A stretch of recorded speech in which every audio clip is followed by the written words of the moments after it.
Ok, bonjour à tous mes abonnés, à tous ceux qui ne sont pas abonnés, tous ceux qui vont me prendre en ligne. J'aimerais d'abord prendre aujourd'hui c'était un dimanche, le premier dimanche, je pense, du mois du Ramadan, du mois béni, du mois saint. Voilà, donc nous bénissons Allah subhanahu wa ta'ala pour ce mois saint qui fasse que nous soyons vivants en pleine santé dans ce mois saint, ceux qui ne sont pas aussi en pleine santé, qu'Allah leur donne la santé. Et ceux aussi qui n'ont pas eu ce mois saint en étant vivants, qu'Allah subhanahu wa ta'ala aussi fasse que les tombes soient légers et qu'ils reposent en paix. Voilà, c'est d'abord ces dites bénédictions qu'on veut la faire. Ne dit-il pas que la bénédiction viendra de tout le monde et que même le roi ou le plus saint se présentera en fou ou en voleur? Donc répondons Amin à tous ceux qui nous donnent la bénédiction, même si c'est un fou ou un mécréant, un sourd. Allah dit que la bénédiction viendra de tout le monde. Ok? Donc après ça, le sujet, même le but du sujet, il va y avoir un stand-by à la fin de la vidéo. Ceux qui vont écouter, il va y avoir un stand-by. Ok? Mais le sujet d'abord c'est quoi? Le thème c'est quoi? C'est mon mari est impuissant. Voilà, le thème c'est ça. Je dis pas non, je ne dis pas oui, pour oui que cette maladie n'existe pas, l'impuissance sexuelle n'existe pas. Mais aujourd'hui, seulement que 1% d'hommes auront cette maladie qu'ils vont cacher. Même s'ils vont cacher à leurs amis intimes, ils vont aller chercher un médicament, un remède pour ça, parce qu'ils sont appelés à avoir des enfants ou bien à se marier. Mais un homme qui allait bien vivant, bien tout, et quand il se marie après, la dame dit mon mari est impuissant. D'abord, avant que vous mariez là, il y a des hommes aujourd'hui qui se marient, qui étaient d'abord en concubinage avec vous. Le monsieur, il était ton gars, ou bien il était ta go, ou bien vous étiez ensemble en concubinage. Il fonctionnait bien. Parce que là, sa tête n'avait pas trop de charge. Il n'avait pas trop de problèmes dans sa tête. Mais aujourd'hui qu'il vous a marié, et qu'il y a des enfants, et vous dites qu'il n'arrive même pas à vous satisfaire, lui qui n'arrive pas à faire 2 ou 3 coups. Mais d'abord, excusez-moi du thème, qui n'arrive pas à aller 2 ou 3 coups, puisque le monsieur dans la tête est chargé. Il a trop de choses dans la tête. Ça veut dire quoi? Il vous a marié, vous êtes à la maison, il doit s'occuper de vous. Vous avez même des enfants. Vous aussi, vous avez une famille même qui doit s'occuper. Lui aussi, il a une famille. Ok, vous comprenez? Donc, c'est-à-dire que déjà, psychologiquement, là, le sexe, là, psychologiquement, là, quand il est trop chargé, là, il ne va pas trop. Ça, c'est une réalité. C'est une réalité de la vie que je vous explique comme ça. Psychologiquement, là, le sexe, là, quand il y a un problème, quand la tête trace, il travaille la tête, au fait. Quand la tête est libre, le cerveau est libre. Il est libre. Je vous assure que il n'y a pas de souci. Il fonctionne normalement. Et vous, qu'est-ce que vous faites? Pendant que vous dites que mon mari ne fonctionne pas, vous partez maintenant voir des petits voyous dehors, des fumeurs de tabac, des fumeurs de tramadol, des fumeurs de tramadol plus, des buveurs de vodka, des buveurs de Guinness, des toxicomanes en un mot, parce que vous voyez ces toxicomanes, s'il faut le dire, qui peut vous prendre peut-être au lit. Mais mes abonnés, vraiment, vous allez m'excuser de thème, parce que je vais aller direct. Ça là, ça fatigue, on n'en parle pas. Personne, on n'en parle pas. Vous comprenez, non? Donc, quand tu vas aller voir les toxicomanes, de ta mariée, on va voir les toxicomanes et des revuements, des trémolements. Celui-là, il va travailler normalement.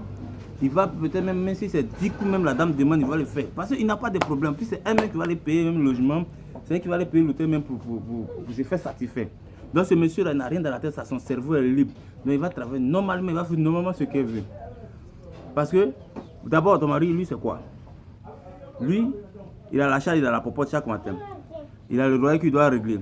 Il y a facture d'eau, électricité, vous comprenez? Et puis les imprévus, maladies, santé, assurance, tout ça, il y a tout ça qu'on prend en cours. Salam. Il y a tout ça, salam frère. Il y a tout ça qu'on prend en cours. Vous comprenez, non? Donc ce monsieur-là, même s'il va être toi, si c'est trop, c'est 1 ou bien 2, parce qu'après, il pense que demain, vous vivez le jour selon le jour. Il pense que demain, là, il doit débrouiller la popote. À la fin du mois, il y a l'électricité, il y a l'eau. Vous comprenez? C'est sûr et certain que ce monsieur-là, il ne peut pas fonctionner, il ne peut pas aller. Vous comprenez, non? Maintenant, c'est toxicoman que tu allais prendre dehors là. Il ne fait rien sur toi, il ne sait rien sur toi. Toi-même, c'est toi-même, tu vas lui donner à manger. Souvent, mais les moyens vont t'appeler. Ah, viens, mais il faut me faire transfert, viens, il faut me faire transfert. Ça, ça l'envoyer. C'est sûr qu'il va te juger normalement. Puis c'est un mot diable. Puis demain là, il va aller trouver ça chez Allah souvent là. Comprenez, non? Je suis en gêne, mais je veux dire que c'est un mot diable. Ce qu'il faut là, il faut le dire. C'est pourquoi j'ai aimé d'abord père à son âme qui repose en paix, Jafar. Jafar, quand il faisait ses prêches, il disait ses prêches directement. Jafar disait, appelons les choses par leur nom. Est-ce que vous comprenez? Appelons les choses par leur nom. C'est comment que tu vas aller voir pour te faire l'adultère là, ou bien en un mot américain que génère là, lui là. C'est un mot dia. Un d'abord il va aller en enfer quand tu vas mourir. La dame aussi là. Tu penses que tu es en train de faire ça, c'est pas ton mari qui fait. Hein? C'est vrai, le mari va avoir des problèmes. Mais tous tes enfants tu es en train de faire là, des enfants là seront des délinquants. Parce que un d'abord ne respecte pas le mari, deux, si c'est ça ton mari, tu ne vas pas faire l'adultère. En faisant l'adultère, tu vas passer à certaines choses. Le monsieur, c'est vrai, il va avoir des coups, mais tes enfants seront des délinquants. C'est pourquoi je dis 1% des hommes qui n'aillent pas pour dire que vraiment ils ne fonctionnent pas, c'est rare. Ils vont se faire soigner. Le véritable problème, c'est ça. Vous comprenez, non? Donc, c'est pourquoi aussi les dames, les femmes aussi, il faut comprendre. Et puis aujourd'hui aussi, nous avons un problème. Il y a des femmes aussi qui sont plus âgées que les maris, qui ont plus de moyens, c'est-à-dire qu'ils font les commerces, les grands commerces, et le monsieur il se débrouille, putain, ils sont bien mesurés, ça ne va pas. Et cette dame aussi, au lieu de soutenir aussi, il y a certains qui soutiennent les maris, oui. C'est aussi, au lieu de soutenir les maris, non, hein. Elle préfère aller flotter avec ces douaniers qui sont dans les frontières, ou bien ces militaires, ou bien ces hommes en tenue, qui ne réfléchissent pas, qui sont aussi des maudiats, pour que ces bagages, ceux qui ont frère douanier soient annulés pendant que son mari a couché à la maison. Maintenant, si elle allait raconter maintenant un douanier toxicomane ou bien un gars de la frontière toxicomane drogué en un mot, qu'il flotte elle déjà, quand elle vient son mari, elle ne ressent plus rien. Parce que derrière il y a eu un bangala de 3,5 mètres et que son mari a 1,2. Vous voyez que ça ne dit plus rien. C'est pourquoi on dit dans le Coran que l'adultère n'est pas bonne. Parce que là, le monsieur, la femme, elle est son mari. Son sexe, il est à 2,5.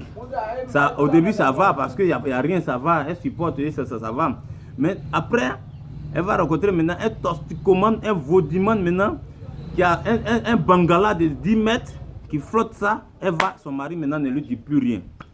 Et quand c'est comme ça, c'est pourquoi dans le Coran, il est dit que l'adultère interdite, c'est pas bon. Et dans la Bible aussi. Donc, le monsieur, au départ, il a marié sa femme, qui a un bangala de 1,5, ça va. Après, maintenant, elle va raconter un toxicomane dehors, là-bas, un adultère, un enfant d'enfer, de première classe de l'enfer, qui va sortir à elle, qui a 10 mètres de bangala. Est-ce qu'elle va respecter son mari encore? Non. Donc, je voulais vraiment laisser ce débat aujourd'hui comme ça, et que, bon, rapidement, comme on a trop de choses à faire, c'est un dimanche, et puis un dimanche, nous allons aller rapidement pour donner les stand-by. On met une pause d'abord.